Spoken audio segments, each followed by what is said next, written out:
Chapter 1. The Art of Being Overlooked. There is an immense power in being underestimated, a force that history has shown time and again to be one of the most effective weapons in the hands of the ambitious.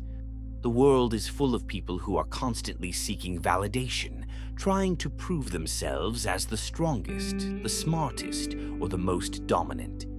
Yet, it is often those who allow themselves to be perceived as weak or insignificant who ultimately rise above the rest. To be underestimated is to be granted the gift of invisibility, a cloak that allows one to maneuver in ways that others cannot see, anticipate, or defend against. In this first chapter, we will explore how the art of being overlooked can be transformed into an undeniable advantage, using both historical examples and psychological insights to reveal why those who are underestimated often wield the greatest influence.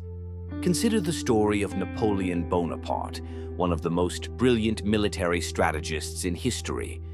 Before he became the Emperor of France, he was a young Corsican officer with little respect from his peers. He was seen as an outsider, too ambitious for his own good, and lacking the noble heritage that defined many of his contemporaries. This underestimation worked to his advantage. His opponents dismissed his ability, assuming he posed no real threat. But Napoleon understood that being overlooked gave him the space to act without drawing suspicion. He used his perceived insignificance as a tool, allowing him to take bold, unexpected actions. By the time his enemies realized their mistake, it was too late. Napoleon had already seized power. The same principle applies in the modern world. In the realm of business, individuals like Steve Jobs and Elon Musk were once dismissed as eccentric dreamers, their ideas seen as unrealistic or outright foolish. Jobs, in particular, was underestimated after being ousted from Apple, with critics assuming his career was over. Yet, this very dismissal allowed him to work in the shadows, refining his vision without interference. When he returned to Apple, he revolutionized the tech industry with the iPhone, proving that those who are underestimated often have the last laugh. Why does underestimation create an advantage? Psychologically, people tend to lower their defenses against those they perceive as weak or incapable. This opens up opportunities for the underestimated individual to observe, learn, and plan without interference. It is the same principle that makes an unassuming spy more dangerous than an openly hostile enemy. When people do not see you as a threat, they expose their weaknesses. And in doing so, they unknowingly arm you with the tools necessary to defeat them. Another example of the underestimated rising to power is Julius Caesar. As a young man, he was not seen as particularly exceptional. He was captured by pirates at one point, who vastly underestimated him by holding him for ransom instead of killing him outright. Caesar, rather than panicking, played along, joking with his captors and pretending to be harmless. He even suggested they had set his ransom too low, convincing them to raise it, all the while secretly planning his revenge. Once freed, he returned with a fleet, captured the pirates, and executed them. His captors had underestimated him, and it cost them everything. This concept applies not just to history's conquerors, but to everyday life. Whether in the workplace, social circles, or even personal relationships, being underestimated allows you to move without resistance. If people assume you are not a competitor, they will not defend against you. If they assume you are not intelligent, they will reveal information in your presence they otherwise wouldn't. The trick lies in knowing when to lean into their assumptions and when to strike. In the realm of competition, the most dangerous opponents are those who are assumed to be weak. In martial arts, fighters sometimes feign exhaustion to lure their opponents into overextending. In poker, professional players will sometimes act as if they are unsure or inexperienced to bait others into underestimating their skill. This deception is an intentional strategy, one that allows them to win by playing into their opponent's arrogance. One of the most famous examples of this strategy being used successfully in war was the Battle of Austerlitz, where Napoleon feigned weakness, tricking the much larger enemy forces into a trap. His enemies, convinced they had the upper hand, advanced into a battlefield designed to be their downfall. Napoleon, having carefully calculated their every move, annihilated them. His victory was not just one of military strength, but of psychological manipulation. He understood that people make mistakes when they think they have already won. To be underestimated is to be given an opportunity to surprise. It is an invitation to observe, to gather strength, and to launch an unexpected strike when the time is right. In this way, being overlooked is not a weakness, it is a weapon. The first step to wielding this power is understanding that perception shapes reality. If people perceive you as incapable, they will act accordingly, giving you space to build unnoticed. If they assume you are weak, they will drop their guard. The underestimated individual is the one who dictates the terms of the battle before the first move is even made. As we move into the next chapters, we will explore how this power can be applied in different areas of life, whether in business, politics, personal relationships, or self-development. The hidden power of being underestimated is real, and those who understand it hold an advantage over those who are desperate to be seen as strong. The greatest victories are often won not by those who demand attention, but by those who quietly wait for the perfect moment to act. Chapter 2. Turning doubt into a weapon. Doubt is often seen as an obstacle, a force that holds people back from achieving their potential. When others doubt you, it can feel like a weight pressing down on your ambitions, making every step forward an uphill battle. But what if doubt wasn't an obstacle? What if, instead, it was a weapon? When used correctly, doubt, both from others and within oneself, can be one of the most powerful tools in your arsenal. In this chapter, we will explore how history's greatest minds and most successful individuals have harnessed doubt to fuel their achievements, deceive their enemies, and position themselves for victory. The first step to wielding doubt as a weapon is understanding that skepticism from others is not a disadvantage. It is an opportunity. When people doubt your abilities, they lower their expectations, making them easier to surprise. This principle has been used time and again by some of history's most brilliant strategists. Take Albert Einstein, for example. In his early years, Einstein's teachers considered him a poor student. He struggled in traditional education, and his unconventional way of thinking led many to dismiss his potential. But rather than allowing their doubt to define him, he used it as motivation. By the time the world realized his genius, he had already rewritten the laws of physics. The very skepticism that could have crushed him became the catalyst for his success. Similarly, in warfare, being underestimated due to doubt can be a tactical advantage. One of the most legendary examples of this is the story of Hannibal Barca, the Carthaginian general who took on the might of Rome. The Romans doubted that he could successfully invade Italy, let alone threaten their empire. They assumed that no army could cross the Alps, particularly in winter, and certainly not with war elephants. But Hannibal embraced their doubt, using it as a smokescreen. While Rome dismissed his capabilities, he meticulously planned one of the most daring military maneuvers in history, leading his forces through the treacherous mountain range. His successful invasion of Italy stunned the Romans and solidified his place as one of history's greatest tacticians. On a personal level, doubt can be used not just to deceive others, but to sharpen oneself. Many people fear self-doubt, seeing it as a sign of weakness. However, self-doubt, when controlled, can be an incredible tool for self-improvement. The greatest minds in history did not achieve success by blindly believing in themselves. They questioned, re-examined, and refined their ideas constantly. Leonardo da Vinci was notorious for doubting his own work, which led him to constantly push the boundaries of art and science. His self-questioning made him relentless in his pursuit of perfection, ensuring that he never settled for mediocrity. Doubt, when harnessed correctly, forces one to prepare more thoroughly, train harder, and think deeper than the competition. Beyond individuals, entire companies and industries have been built on the foundation of doubt. When Netflix first emerged, traditional media giants doubted that streaming would ever replace physical rentals.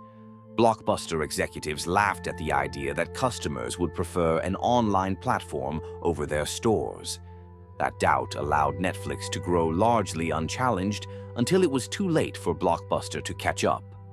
The same pattern repeated with Amazon, which was once doubted as just an online bookstore, and Tesla, which was ridiculed for betting on electric vehicles when the auto industry was skeptical of their viability. By the time the doubters realized their mistake, these companies had already secured dominance in their respective fields. Doubt also creates an element of surprise. If people expect you to fail, they will not prepare for your success. This was the exact tactic used by the Wright brothers. At the time, the idea of human flight was considered absurd. Established engineers and scientists doubted that two bicycle mechanics could accomplish what the greatest minds of the time had failed to do. But Orville and Wilbur Wright did not try to convince the world otherwise. Instead, they quietly worked on their designs, conducted their experiments in relative obscurity, and waited for the moment when they could prove everyone wrong. When they finally achieved controlled flight in 1903, the world was caught off guard, and the age of aviation began. Doubt can be turned into an advantage in many ways. It can act as a shield, allowing one to move unseen and unchallenged. It can serve as motivation, pushing an individual to work harder and refine their skills. It can also be a psychological weapon, used to lull adversaries into complacency. When someone doubts you, they are revealing their own blind spots.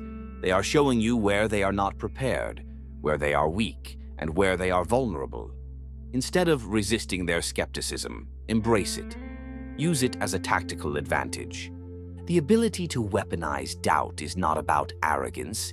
It is about patience and calculation. It is about recognizing that the world often underestimates what it does not understand.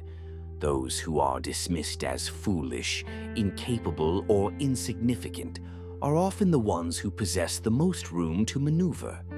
They are not seen as threats, which gives them time to build in the shadows. They are not feared, which means they can strike without warning. As we continue through this book, we will explore the other tools that underestimated individuals can use to their advantage. But for now, remember this: when people doubt you, they are handing you a gift. It is up to you to decide how to use it. Will you allow their skepticism to break you, or will you transform it into the very thing that propels you to greatness? The choice is yours. Chapter 3. The Art of Strategic Invisibility. One of the most powerful yet overlooked strategies in life is the ability to move unseen. Society often teaches us that success requires constant visibility, loud proclamations, bold assertions, and an unwavering public presence. But history tells a different story. Some of the most successful figures, both in warfare and business, mastered the art of strategic invisibility, operating in the shadows until the moment of their inevitable triumph. In this chapter, we will explore how blending into the background, lowering expectations, and strategically revealing one's true strength at the right moment can be the ultimate advantage. The power of invisibility is evident throughout history. Take Genghis Khan, one of the most feared conquerors of all time. His ability to remain unseen, to manipulate enemy perceptions, and to strike when least expected made him nearly unstoppable. Before launching an attack, he would send spies and emissaries to spread misinformation about the strength of his forces. He allowed enemies to underestimate him, even feigning retreat to lure opposing armies into deadly traps. By controlling what others believed about him, he maintained the element of surprise, ensuring that his true power was only revealed at the moment of decisive victory. This tactic is not limited to warfare. In business, some of the greatest entrepreneurs have thrived by moving in silence. Consider Steve Jobs and Apple's approach to secrecy. While competitors focused on hyping their upcoming products, Apple perfected the art of invisibility, revealing as little as possible about their projects until they were fully realized. This strategy not only built anticipation, but also prevented rivals from copying or countering their innovations before they hit the market. By remaining unseen until the perfect moment, Apple transformed every product launch into a cultural phenomenon, catching competitors off guard and maintaining an aura of mystique. Strategic invisibility is also a valuable tool in personal growth. Many individuals make the mistake of announcing their plans too early, exposing themselves to criticism, sabotage, or unnecessary pressure.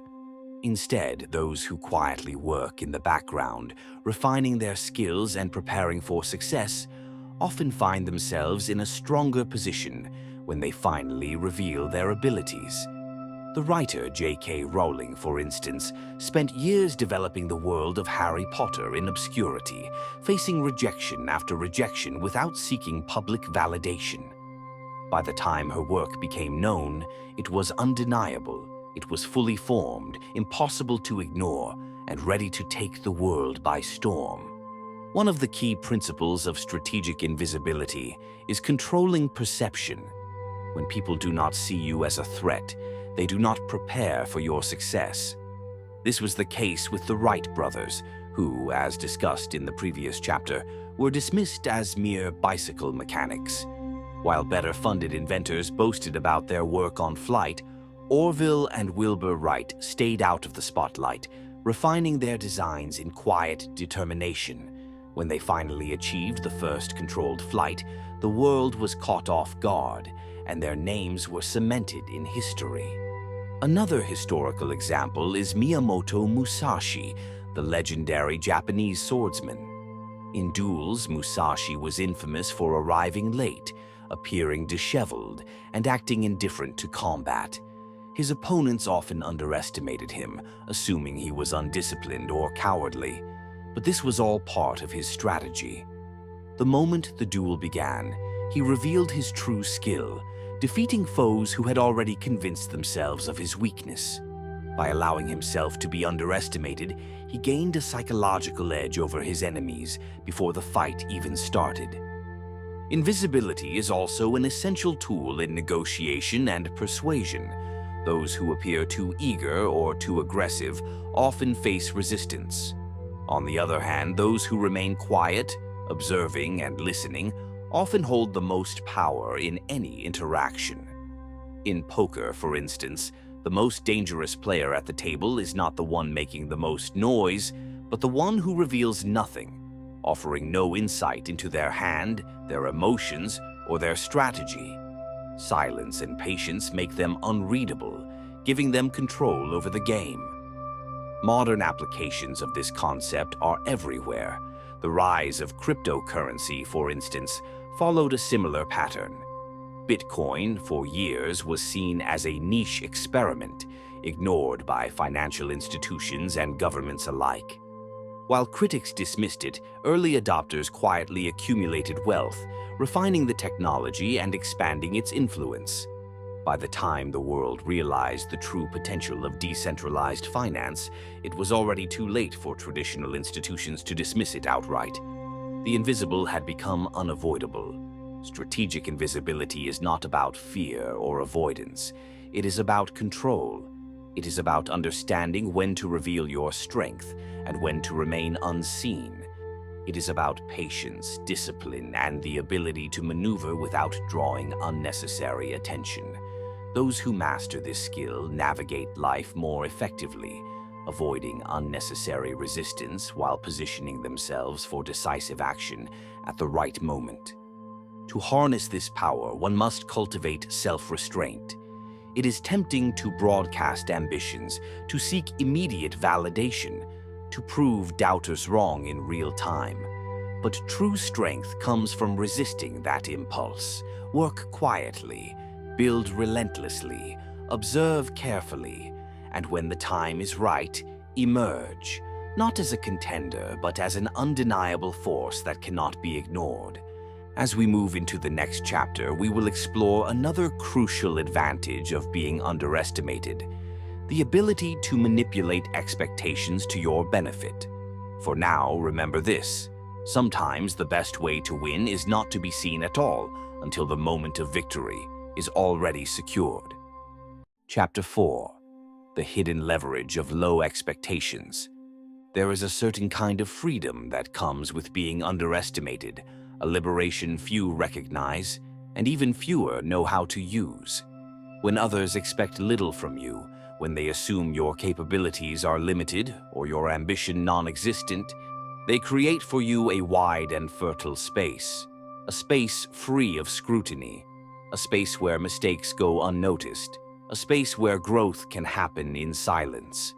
In this chapter, we explore how low expectations, far from being an insult, can become a strategic advantage, an invisible leverage point that allows you to work, build, and strike without interference. The underestimated are not burdened by the spotlight. They are not weighed down by the heavy armor of public opinion. While others perform for applause, the overlooked are left alone to prepare in peace. This quiet preparation is a gift. It allows for risk without humiliation, for failure without spectacle. It grants the underestimated a place to experiment, iterate, and refine until they are not just good, but great, until they are undeniable. Abraham Lincoln's early life is a testament to this. Largely self-taught, dismissed for his rustic appearance and lack of polish, Lincoln was underestimated at nearly every stage of his early political career. He didn't have the elite education or the refined demeanor of his peers, but while they chased approval, Lincoln listened, he studied, he worked, and when the time came to lead, he was ready, not just with eloquence, but with wisdom, forged in the silence of disregard. Oprah Winfrey's ascent tells a similar story. Early in her broadcasting career, she was told she wasn't fit for television. Her appearance, her style, even her emotional vulnerability were seen as weaknesses. But in that rejection, she found the freedom to be authentic, to connect deeply, to innovate. She didn't conform. She created a new standard. And she did it because no one expected her to redefine the game. Their disbelief became her open road. Low expectations lower defenses. When people don't see you as competition, they reveal more than they should. They offer access. They become careless. They give you a seat at the table without guarding the playbook. And you, in return, have the chance to observe, to plan, and to position yourself for the unexpected move. This is not deception, it is discretion. It is the quiet gathering of power before it is revealed. In the psychological sense, low expectations also grant mental clarity. Without the noise of pressure, you can focus entirely on craft. You can commit to your development without the distraction of constant validation. Many of the world's most prolific artists, thinkers, and entrepreneurs were considered irrelevant before they were seen as revolutionary. Nikola Tesla, endlessly dismissed and overshadowed, kept working. His legacy wasn't built in the headlines, it was built in the lab, in the dark, under the weight of skepticism. To weaponize low expectations is not to accept a lesser destiny. It is to hide in plain sight while building something extraordinary. It is to smile politely while the world looks the other way, and then, when the time is right, to emerge not as a surprise but as a storm. This strategy is about patience, about recognizing the advantage in not being first picked, first praised, or first feared. Because when you're not expected to win, you gain the most valuable position on the board, the freedom to choose your moment. And in life, as in strategy, timing is everything. The underestimated who understand this are not bitter. They are focused. They are not loud. They are deliberate. They do not chase the spotlight. They move toward mastery. And when they arrive, the impact is seismic, precisely because no one saw it coming. As we move into the next chapter, we'll explore how silence itself becomes a language of power. But never forget this: low expectations are not a limitation. They are a veil, and behind that veil, you are free to become dangerous. Chapter 5. The Calculated Silence. In a world that never stops talking, silence becomes subversive. The expectation is that you'll speak, perform, respond, that you'll prove yourself with noise. But what if silence wasn't a void to be filled, but a blade to be sharpened? What if, in holding back, you didn't lose ground, you gained power? This chapter is about silence not as retreat, but as strategy, about mastering the tension it creates and the authority it commands, about understanding that, in the theater of influence, the quietest voice often echoes the longest. Silence is rarely neutral. It is charged with meaning, interpreted 1,000 different ways. When you speak, you're defined by your words. When you're silent, people project onto you. They fill the space with assumptions, fears, respect, or resentment. That ambiguity is power, because while they're busy trying to figure you out, you're reading the room, conserving energy, planning your next move. This is not passive. It is active restraint, the kind of composure that unnerves opponents and commands attention. Abraham Lincoln used silence masterfully. In heated debates, he would pause deliberately before speaking. That pause made people lean in. It signaled gravity. It made everything he said afterward feel heavier, more considered. His silence wasn't hesitation. It was control. In martial arts, silence is part of the rhythm of combat. The stillness before the strike, the breath before the blow. Miyamoto Musashi, the legendary samurai, knew that the space between movements was just as important as the movements themselves. By cultivating silence, he made his presence overwhelming. He didn't need to posture. He didn't need to speak. His stillness said everything. In negotiation, silence is a scalpel. It cuts through posturing and ego. A well-placed pause can pressure the other side into revealing their bottom line, into second-guessing their confidence, into filling the void with concessions. Silence here becomes a mirror. They see themselves in it, their doubts, their eagerness, their imbalance. Silence also trains discipline. It builds internal strength. It's the decision not to react to every provocation, not to explain yourself to those who refuse to understand. It's choosing not to share your plans with those who only seek to undermine them. In a digital age where oversharing is currency, withholding becomes sacred. Privacy becomes power. The underestimated benefit most from silence because no one expects it to be tactical. They assume quiet means timid, that you have nothing to say. But when you speak rarely and with precision, your voice lands like a hammer. People notice, they remember. You don't just speak, you deliver. J.K. Rowling, before becoming a global literary icon, spent years in silence, writing, refining, rejecting the spotlight. Her silence wasn't obscurity, it was a cocoon. When she finally emerged, the world had no choice but to listen, and by then her voice was undeniable. To master the calculated silence, resist the urge to perform. Let others exhaust themselves trying to be seen. You are not there to entertain. You are there to move deliberately, to strike only when the time is right, to let your silence create tension, presence, and intrigue.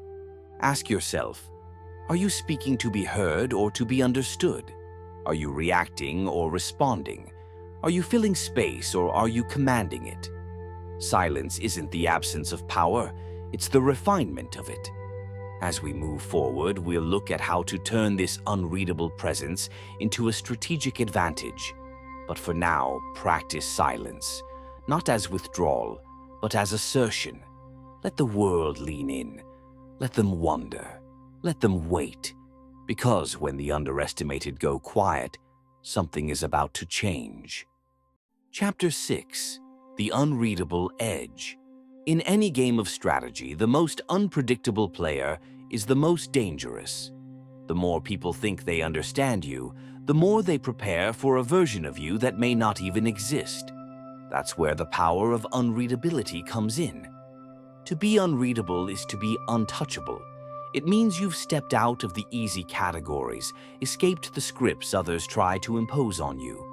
In this chapter, we explore how becoming unreadable isn't about hiding who you are. It's about controlling what others get to see. The underestimated are often seen as simple, defined by a single trait, or frozen in a fixed impression.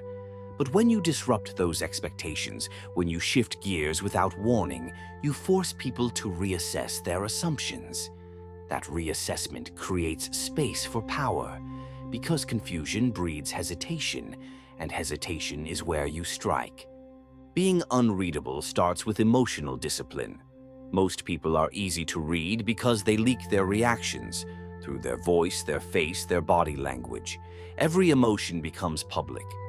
But when you learn to master your expression, when you decide what to reveal and what to conceal, you become an enigma. You remove their ability to predict you, manipulate you, or box you in. This doesn't mean becoming cold. It means becoming strategic. The unreadable person still connects, still leads, still influences, but with precision. Their words are deliberate. Their silence is charged. Their presence lingers. Take Sun Tzu, the ancient Chinese general and author of The Art of War. His philosophy was rooted in deception and unpredictability. Be formless, shapeless, like water, he wrote. If they can't define you, they can't target you. If they can't anticipate you, they can't trap you. This isn't just battlefield advice, it's life strategy. When you stay fluid, you stay free. In modern culture, figures like Prince mastered unreadability. He was simultaneously bold and mysterious, loud in style but quiet in spirit. No one ever fully understood him, and that was the point. His unpredictability wasn't a flaw. It was part of his genius. It gave him the freedom to evolve without explanation, to reinvent without permission. Unreadability also protects you from manipulation. If people don't know what motivates you, they can't bait you. If they don't know what bothers you, they can't provoke you. The moment they can't read your emotional map is the moment they lose their strategic edge. You become a variable they can't calculate. But to truly become unreadable, you must first know yourself. Otherwise, you're just erratic. This is not about randomness, it's about intentional opacity. You must have a clear internal compass, so you can remain steady even when others are confused by your moves. You aren't unpredictable because you're lost. You're unreadable because you're in control. In leadership, unreadability can be your stabilizer. When those around you are uncertain, your stillness becomes assurance. Your lack of visible panic calms the room. People follow those who don't flinch. They trust those who are unmoved by chaos. But this trust is born from your ability to manage your projection. In competitive spaces, negotiations, debates, power dynamics, being unreadable forces others into caution. They hesitate, they recalibrate, and every time they pause to figure you out, you gain ground. Because you've stopped playing their game, you've pulled them into yours. Becoming unreadable isn't about becoming invisible. It's about selective visibility. It's about showing only what you choose to show and letting mystery do the rest. In a world that demands constant exposure, choose discretion. In a culture obsessed with access, be rare. As we move into the next chapter, we'll explore how surprise becomes your greatest weapon once your unpredictability is firmly in place. But first, ask yourself this: if they can read you, can they also predict you? And if they can predict you, how much of your power have you already given away? Chapter 7: The Power of Surprise. Nothing rewires perception faster than surprise. It doesn't just change how people see you, it shatters the frame entirely. It disrupts rhythm, hijacks certainty, and makes people question what they thought they knew. In the arsenal of the underestimated, surprise is the first sharp edge. It is the rupture that creates an opening, and it is most effective when delivered with timing, precision, and intent. The surprise strike works because people build expectations around you. They assume you'll act in predictable ways, consistent with their limited view of who you are. When you break that pattern, when you move in a way they didn't forecast, you're no longer operating inside their world. You've entered your own. To wield surprise strategically, you must first allow the misperception to grow. Let people believe they've figured you out. Don't rush to correct them. Let the expectations settle. Then, when the moment comes, detonate them. Deliver a result so far beyond what they assumed you were capable of, it leaves them stunned. Because in that stunned silence, power transfers. Consider the military brilliance of the D-Day invasion during World War II. The Allies used decoys, false intelligence, and misleading signals to convince the Nazis the attack would come at Calais. When they landed at Normandy instead, it was a strategic ambush disguised as inevitability. Surprise didn't just win the day, it broke the enemy's confidence. In business, surprise is disruption. When Netflix pivoted from DVD rentals to streaming, the industry was caught sleeping. Blockbuster, once the Goliath, couldn't pivot fast enough. Why? Because they didn't see the move coming. That's the core of strategic surprise. By the time they react, you're already gone. But surprise isn't just for institutions. It's personal. You've seen it. The quiet employee who presents a flawless pitch and walks away with the promotion. The overlooked artist who releases something so resonant, it shakes the culture. The underestimated kid from nowhere who beats the champion. What makes these moments stick is not just the win, but the fact that no one saw it coming. The key is in preparation. Surprise only works when it's backed by substance. A loud entrance without depth falls flat, but a silent climb followed by an undeniable strike. That changes the terrain. That's not noise, it's narrative. The psychology of surprise is deeply tied to emotion. Surprise triggers vulnerability. It leaves people momentarily off balance. It opens a window of opportunity to lead, influence, or pivot. But you must act swiftly. Once surprise lands, you need to follow through. The strike is only as effective as the ground you claim afterward. Even in relationships and social dynamics, surprise plays a role. When you act in ways that disrupt others' expectations, not chaotically but intentionally, you break their emotional routines. You introduce new energy. You reveal dimensions of yourself they didn't anticipate, and in doing so, you claim space in their mental framework. To master surprise, you must master contrast. Let your silence become the setup. Let your restraint become the wind-up. Let their underestimation become your camouflage. Then, when the moment aligns, hit. Deliver the move they didn't rehearse for. Speak the truth they weren't ready to hear. Launch the project they thought you couldn't finish. Surprise is a shockwave, but it's also a statement.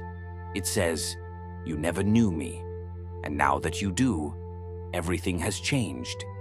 In the next chapter, we'll explore how to shape the story that follows your strike, because surprise opens the door, but narrative determines who walks through it.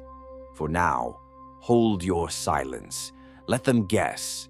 Let them sleep. Your moment is coming, and when it does, don't knock.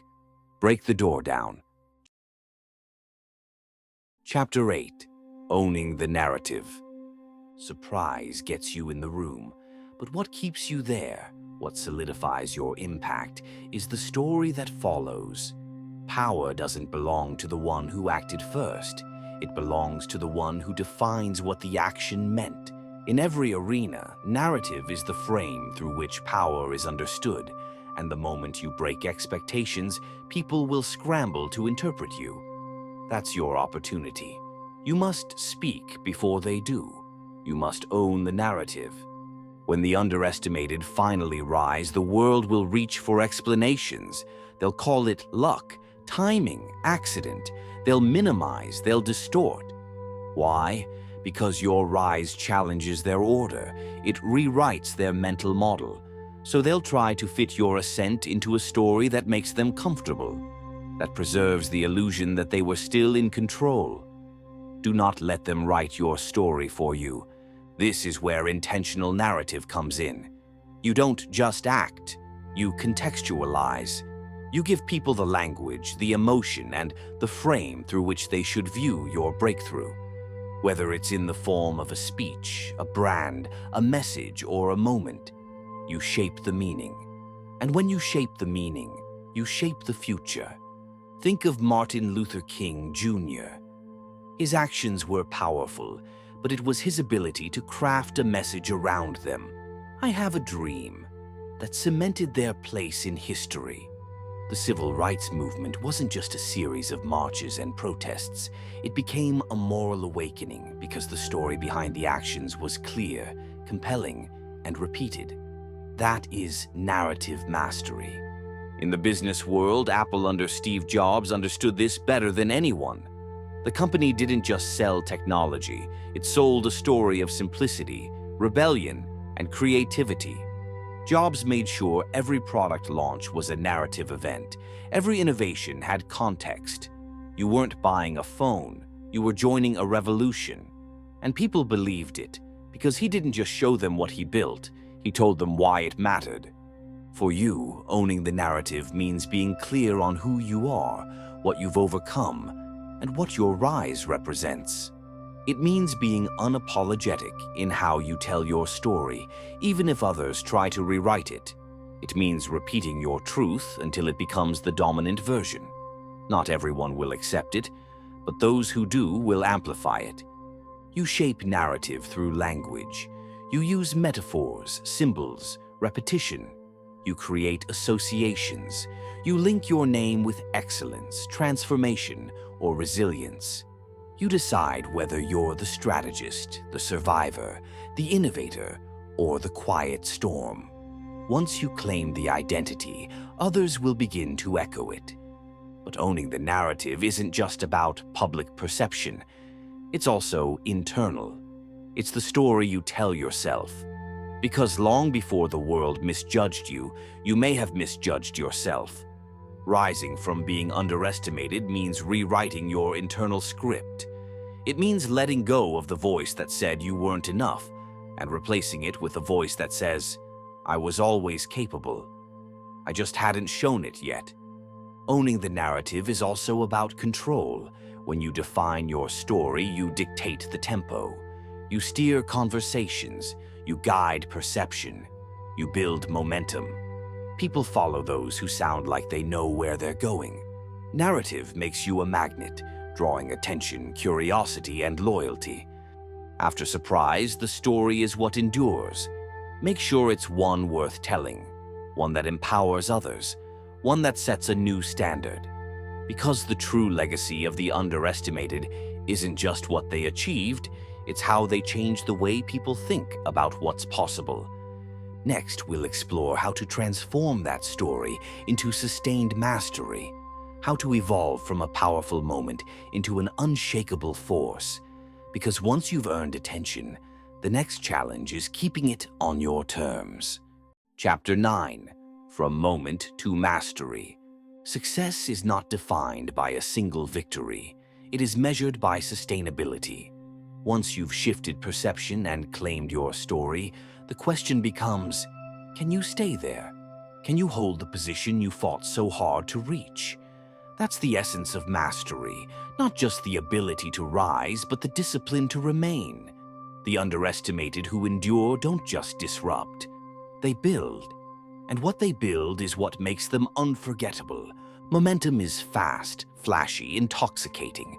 It's the surge of energy after a win, the rush of attention when the world finally notices. But it fades, and when it does, only structure remains.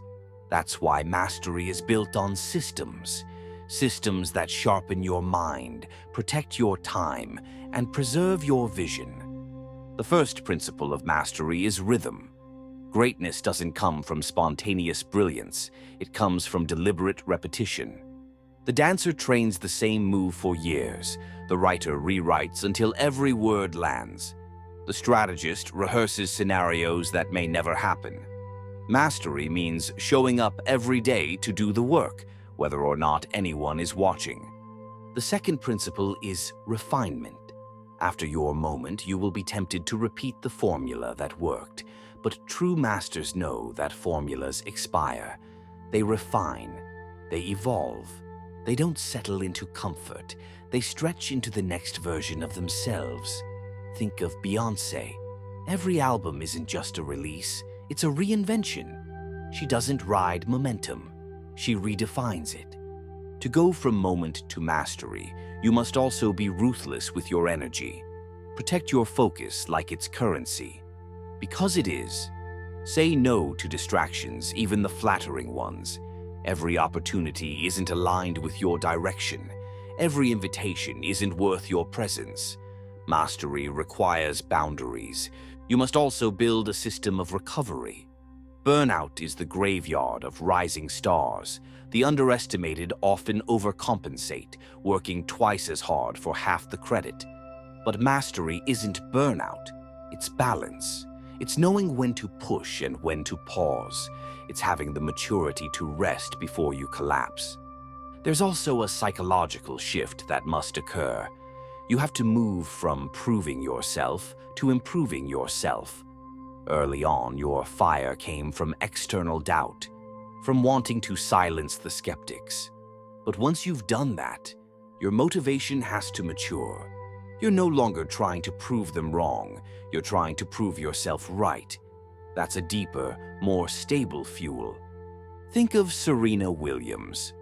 Her early victories were about defiance, breaking into a world that didn't make space for her. But over time, her excellence became about internal dominance. Mastery over her craft, her mind, her process. That's the model. Finally, mastery means legacy building. You start thinking in decades, not days. You start mentoring others, designing systems, and laying foundations that will outlive you. You stop reacting and start architecting. And that shift, from fighter to builder, is the difference between a flash of greatness and a lifetime of impact. In the final chapter, we'll explore that legacy in full, because the journey of the underestimated isn't just personal, it's generational.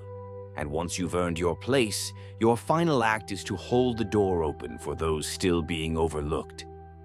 Chapter 10. The Legacy of the Unseen. The final transformation of the underestimated is not about dominance, it's about legacy. Rising is not enough, staying is not enough. The true power lies in what you leave behind, the ideas you ignite, the standards you raise, and the paths you clear for others who, like you once were, are still overlooked. The most enduring legacies are born from people who were doubted, dismissed, and diminished, who turned that pressure into fuel and that silence into strength. But the legacy doesn't end with your rise. It begins when you reach back and pull others forward, when you become not just proof that it's possible, but a guide for how to do it. Legacy means using your platform to create space. It means recognizing potential in people the world hasn't noticed yet and giving them permission to believe. Not through speeches, but through example. Your presence becomes their blueprint. Your courage becomes their starting point. This is not about becoming a savior. It's about becoming a signal. A reminder that power doesn't always come from the spotlight. It can grow in the margins. That greatness doesn't always announce itself. It often arrives uninvited. And that the next revolution won't come from those already seated at the table. It will come from the ones who were told they didn't belong. Legacy also means protecting your values. Fame, attention, power. These things can seduce you into forgetting who you were before you were seen. But you must remember, you must carry the lessons of invisibility with you. The humility, the grit, the clarity of vision that comes from fighting without applause. You are most powerful when you still see the world through the lens of the underestimated, because then you never stop looking for others. You never stop listening for the quiet genius. You never stop believing that the next great mind might be hiding in the silence. Build institutions, fund ideas, create environments where people can rise without begging for permission. Write, teach, mentor, invest, not for credit, but for continuity. Because real power multiplies. It doesn't just elevate, it expands. And above all, don't just tell your story. Document it. Carve it into something permanent. Let others study your path. Let them borrow your strategies. Let your scars become their shield. This is how you win forever, not by being the loudest in the room, but by being the voice that echoes after the room has gone silent. The world underestimated you. You used it. You rose. And now you lead, not by demand, but by design. That is your legacy, and it's only the beginning.